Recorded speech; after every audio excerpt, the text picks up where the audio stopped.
Let's talk about that song first. Sounds like it has a spiritual underground. Well, it's Stevie Wonder wrote the song.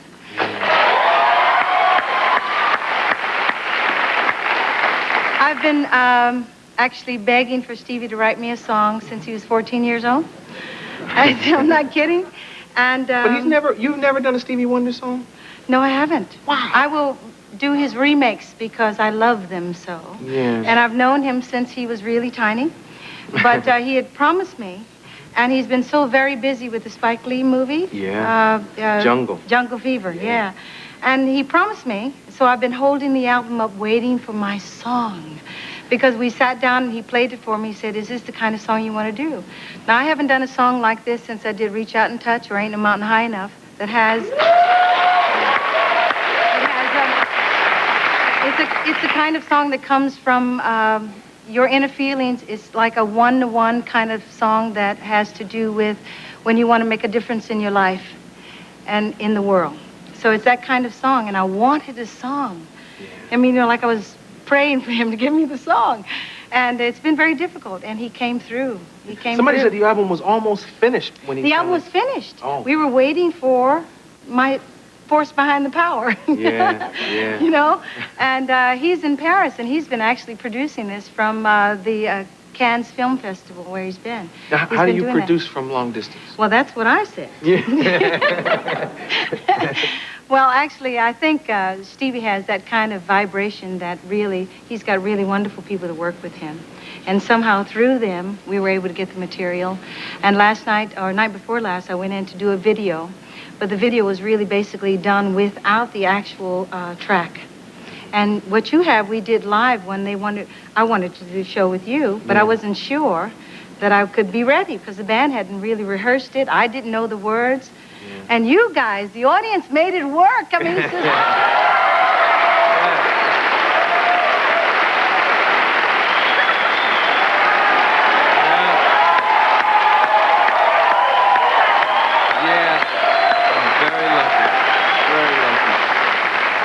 No, if I can look into the eyes of the audience, if I can see their faces, and if they can see me, somehow my energy feels like I'm safe.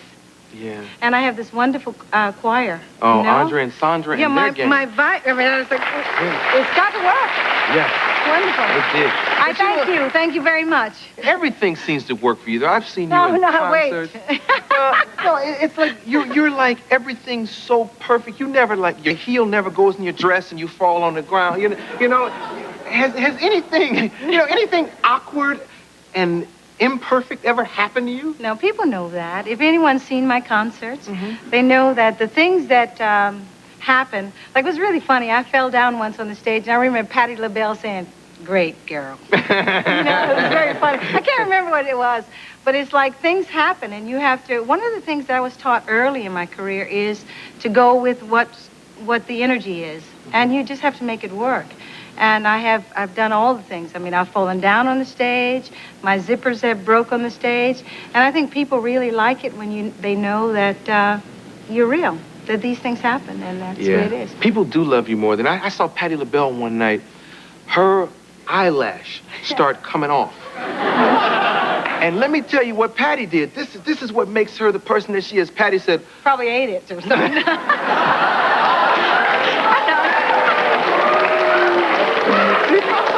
No, she took it off and she gave it to a guy in the front row and said, "Hold this, boyfriend," and he took it and ate it. No,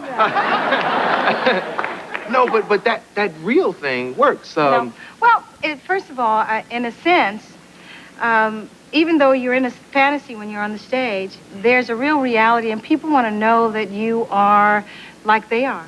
One of the things that's really important to me is when I work one-to-one with an audience. I wish I had more time like on the song I have, Reach Out and Touch, when I'm with the audience. That's what makes it all real. It makes it real. Yeah. Makes the songs real. It's good. Yeah. What kind of little girl was Diana Ross? Were you like a skinny girl that got beat up all the time? Or tell me about your childhood. I don't know if a lot of your audience would know. I'm from a family of 6. I'm the second eldest of 6 children. And I always felt like I needed to be the protector of the family. You? Yeah, I was a tomboy. I was. No. I'm not the tomboy now, but I was.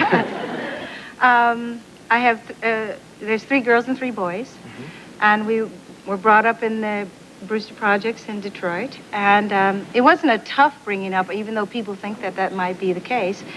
But to me, family was important in the projects. Every doorway that you would see usually has more than 6 children or something like that. There was always big families out there, and so those things, it wasn't difficult growing up. It was good growing up. Lots of lessons. And your grandfather was a Baptist preacher? Yes. My mother is the baby of 12 children. I'm from a big family. Ouch. And my mother's father was a Baptist minister. And my first experience on the stage was my standing in a church doing the 23rd and 24th Psalms. You know, I had to stand up and perform. Yeah. So I have lots of memories of the church. And this song is very, I say inspirational, but really is quite spiritual when you have a choir, a choral sound, and that really takes you really back. And this song, Stevie's lyric is, the song is really about, it's a special message from God. In other words, when he writes a song, he feels like it's a gift from God. Yeah. That the song really comes through him. So in a sense, we both are vehicles to be able to perform the kind of lyrics that he feels are very important. If you listen to the lyrics in this song, it really is the kind of words about vitality, about making a difference in the world, helping the little man. Yeah. It really is a wonderful, wonderful lyric. It happened so quickly tonight, you may not have heard all the words, but it's really special lyric. And we'll buy the album and get that lyric sheet. Okay. Well, you have pictures of the album. Thank you very much. Right. And we're waiting for we're waiting for some plastic inside and the lyric sheet and a fold out and stuff, you know, that you can put on your wall and all that kind of stuff. And we'll be right back. Okay. With Dinah Ross.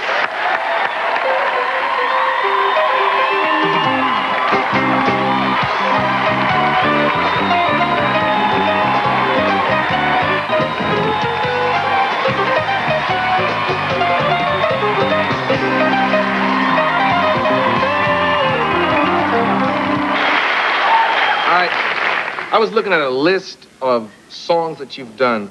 The word love is everywhere. Endless love, baby love. Where did our love go? Who was your first love?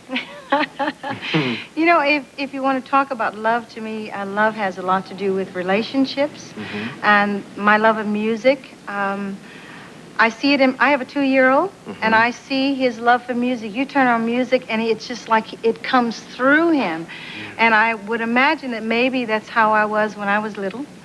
And I love music, and to me, music is all around me all the time. Even my rhythm, the way I walk and all that has a lot to do with the music in my life. And so love of music, my love of family and relationship to me is number 1. Relationships, because I can't do anything by myself. I need all of these people to make it work, whether it's my makeup or my hair. But just relationships to me are really important. And it's, so yes, my baby love means love of my audience, love of the people that care about the work that we're doing here. But who was your first love, though? You mean a person? Yeah. Who was that? You mean, that are you first talking guy about you kissed man? behind? Or are you talking about man love? Oh, yeah. I should have specified that. I'm sorry. Jesus, Smokey Robinson was my first love. I really loved him. Yeah. Really loved him. You know, I have stories. People think my life or my career started with Motown, but really it started with Smokey. Smokey lived on Belmont. We lived on the same street. I was very close with his cousin, Sharon Burston. And I used to sleep over. You know how kids have sleepovers? At Sharon's house. And I used to listen to the Miracles sing in the basement. And that was before I came to Motown. That was before the Supremes. And to me, I loved him. Because there was a time where when I first heard his record on the radio and I realized that you might be able to sing and make a record, I mean, it was like major time. So I think maybe first love of maybe it was Smokey. Let's talk about your last love. The man that... in my life now? Yeah, that you're with right now. How did you meet him? I heard he didn't know who you were when he met you. Well, he's a very conservative Norwegian. You know, he's a businessman, and he has... Wait. No matter where you go, I bet you could meet a guy in a bar on Pluto. And he's like, Dinah Ross, you know, I mean, He would know you. How could this man not know you? Because he's from a different world. It's a different world, the business world of shipping, and it's a different world. He's from Europe. He said that his friends said that they took him to a concert, but for some reason he doesn't remember when I was with the Supremes. I don't think he really didn't know me. When I met him. It's really nice to meet someone that doesn't really know you, because then if they love you for who you are, and not because of the image or who you represent. So in meeting him, it really was, I think it was new. His child, my husband has climbed Mount Everest, which to me is, it's like ain't no mountain high enough. Yeah. And his son said, do you like her? She's Diana Ross. He said, I don't know her, okay? He's got a 20-year-old son. Yeah. And then we met after that. It was like a relationship that began through two people meeting each other. Yeah. The vibes were right. The chemistry was right. It was real good. And he had his own money. Yes. And his own self-esteem. I mean, he is his own person. He's very secure in who he is, which really makes a big difference in a relationship. Yeah. Like meeting you, and I hear you talking, you're talking about love and all that kind of stuff, and I met you backstage for the first time. I can't believe I'm in this town. We feel like we know each other. Yeah. Gosh, especially I feel like I know you. And when you think of Diana Ross, sometimes you think of the kind of publicity that the press might set up, or a Mary Wilson interview on something.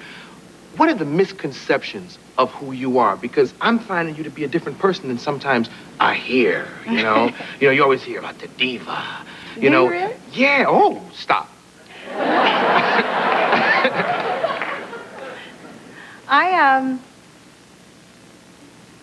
I think that I have tried very hard to be a private person because I'm raising children. I have 5 kids, and I think it's really important for them to have a foundation in their lives and to have some kind of foundation where all of the wrong things don't come into play. I want them to have a normal upbringing, so I try very much to keep privacy. And I think because of that, a lot of the negativity might come up that I can't destroy.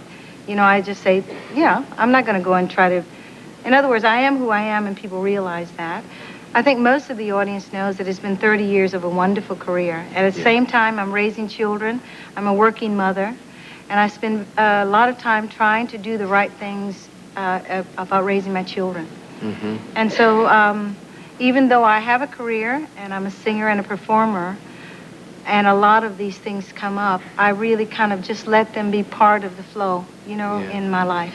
I think the question might be a little selfish on my part, too, because knowing where you've been and who you are, I think living in a fishbowl is complicated for a young guy like me, and I'm kind of asking you because I wonder how you deal with some of the negative, some of the lies, some of the things you have to have thrown at you being in the public eye. I hope at some point that maybe I will be able to write a book, but I keep thinking that if I write, I'd like to write about the things that have made a difference in my life and make a difference for other people. There's a lot of times I meet young people that say that I've been an inspiration in their lives, and I'd like to be able to talk about how I've overcome some of the difficult times and where I've come from and the way I enjoy my life now.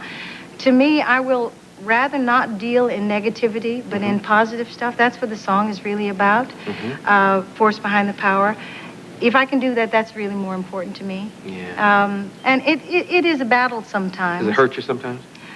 You mean what, if someone says something negative? Yeah, if you hear something or read something. If you're in the public eye, if you're a celebrity, you've got to be open to that. It really is part of what that is.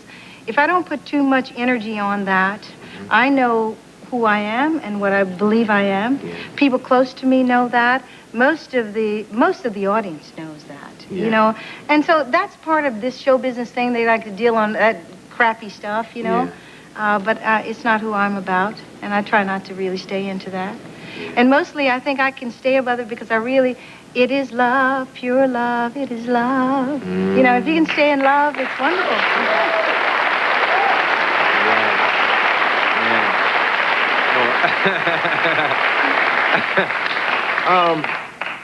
When the Josephine Baker story came out, now I know a little bit about you, of what I think is real.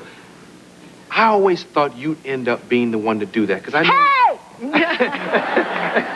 I know you loved the woman's career. Yeah. And you met her once. Yeah. Kind of. I have a passion about Josephine Baker. It's a passion. And it seems like for some reason this woman must be rolling over somewhere because I'm still so very involved in her life. I've been researching and being involved in her life for maybe the last 10 years. Mm-hmm. I met Josephine Baker. She walked up to me in a concert. I went to see her perform. She walked through the audience and she walked straight up to me and she put her hands in my hair and she just stared at me and never said a word and walked away. And then it was like something that said, you know, like I needed to do this person's life. I wanted very much. I didn't really, after doing Billie Holiday, I didn't really want to do another story about a person's life, you know. So after this meeting, this kind of energy between the two of us, it's as if she was trying to say something to me. And I know that what I've been searching for is the project that is the right project, the right story to tell about her life. And I don't think it's been done yet. Yeah. You know, I really don't think it's said it yet. You really don't understand what power and what force that she made, the difference that she made in her life. And I think it's one of the vehicles, it's an event vehicle that I'd like to do, and I still am working on that. Yeah, other than the one on HBO, have there been others done? I don't think there's been incredible documentaries done about her life. In fact, you know, some of the information about her, no one's been able to put that on film really yet, you know. Yeah. Other than that, nothing. Yeah. Just I'm waiting for mine, hopefully. Motown has a film division. Do it there. You should do this. Yeah. Yes. It was very sexy when you grabbed and pulled your own hair. I don't know what it was about that, but it it turned me on, called me sick, smacked me. But it was very sexy when you said, thanks for coming by. And as a matter of fact, can I do that just once? No, you cannot. Okay. Don't touch my fro, okay? Okay. You want me to touch your hair? Well, if you pull mine, I'll pull yours. No. When does the album come out again? This album, it was supposed to be out like last month, okay? I've been waiting for Stevie Wonder because he's been working with Spike Lee on Jungle Fever. Mm-hmm. So Stevie's been driving me crazy, but I love him really. Mm-hmm. The album will be out July. Okay. And we're touring, and I really want you to check your newspapers because this is the biggest tour I've ever done. And I'm all over the world this time, and I'm doing really, if I'm in New York, I'm doing every spot in New York. If I'm in California, I'm doing the amphitheater in every spot here. I got a few spots. It's just there were so many, I couldn't do them all. Read just a few. Okay, July 25th through the 28th, Universal Amphitheater, right here in Los Angeles. Yeah. And in mid-September, Radio City Music Hall. Yeah. You all will have to just check your local newspapers and find out when The Boss is coming to a theater near you. I want you to kiss me. See,